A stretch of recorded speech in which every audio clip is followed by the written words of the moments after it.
नमस्कार, मी श्याम देशकर. आपण बघत आहात WS न्यूज. सध्या आम्ही प्रभाग 12च्या मतदारसंघात आलेलो आहोत.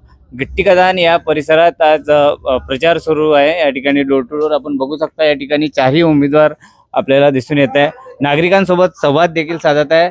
आपल्यासोबत माजी नगरसेविका व माजी महापौर मायताई युनाते देखील आहे. ताई, तुम्ही डोर टू डोर प्रचार करत आहात, काय सांगणार आहात? विकासाच्या मुद्द्यावरती कशा पद्धतीने भर आम्ही प्रचार सुरू झालेला आहे आमचा. आम्ही सगळ्यांना भेटून राहिलो, त्यांचा आशीर्वाद घेऊन राहिलो.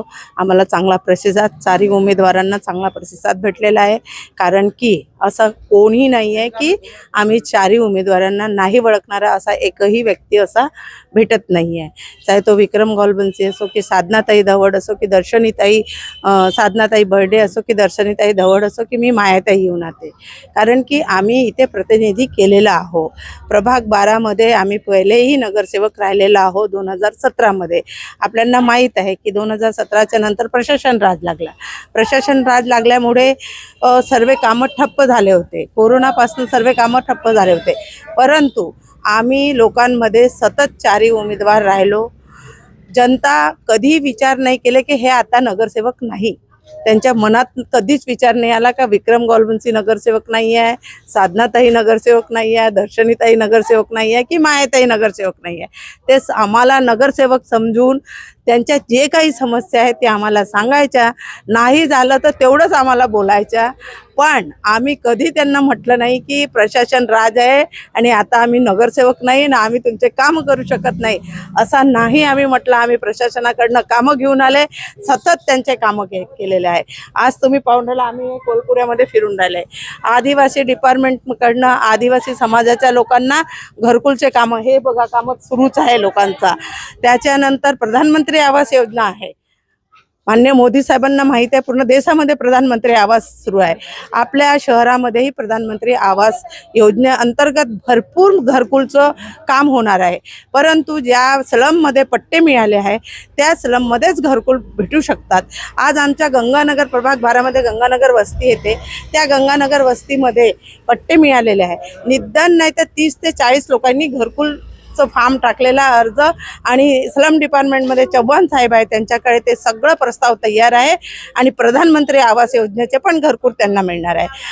आम्ही आमच्या मुख्यमंत्री साहेबांना विनंती केली की सगळ्यात पहिले स्लम भाग जेवढेही आहे सगळ्या स्लममध्ये पट्टे द्या.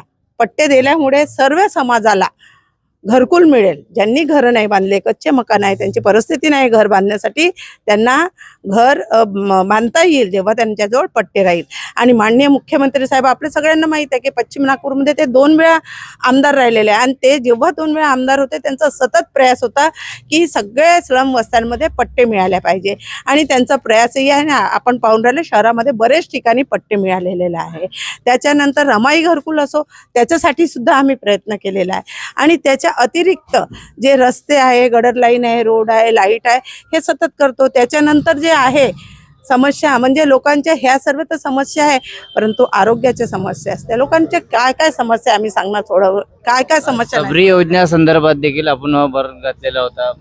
सबरी योजना संदर्भात 2000 सबरी घरकुल मी माननीय मुख्यमंत्री साहेबांकडनं नागपूर शहराकरिता सँक्शन करून आणलं आणि पूर्ण नागपूर शहरामध्ये सबरी घरकुल आदिवासी लोकांसाठी दिलं.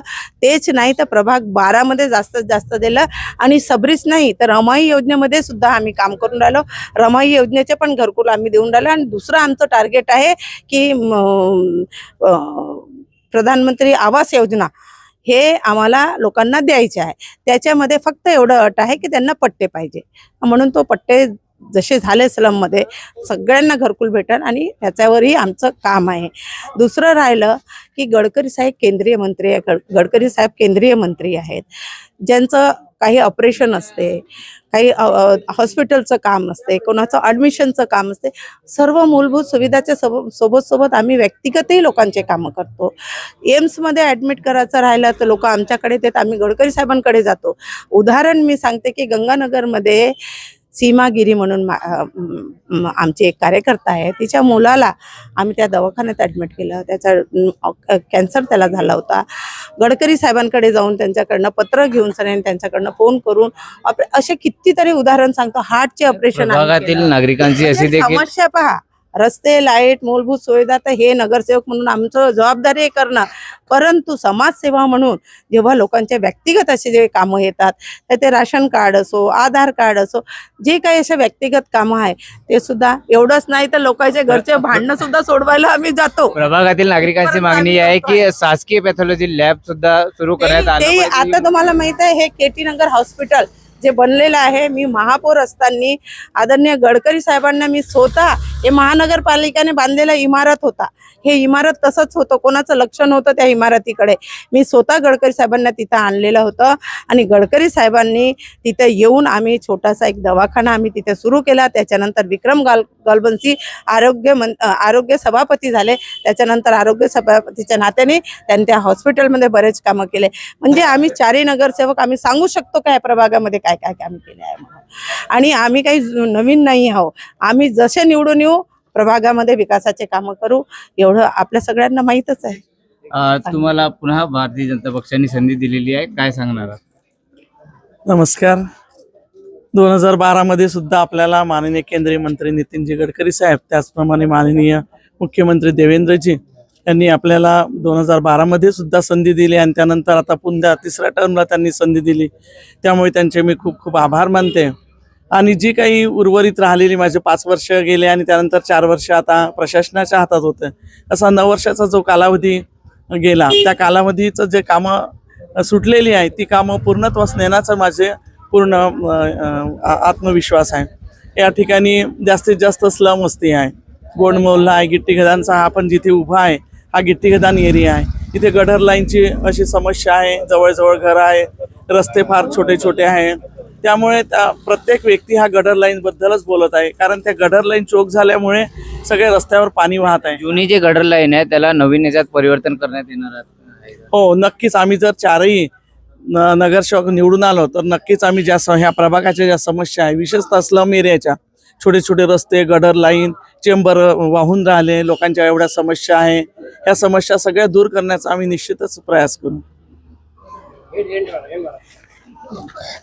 तर नक्कीच जे काही प्रभागातील समस्या आहेत ते आम्ही दूर करण्याचा प्रयत्न करू, या ठिकाणी सांगण्यात आलेला आहे. WH न्यूज करिता मी श्याम देशकर, नागपूर.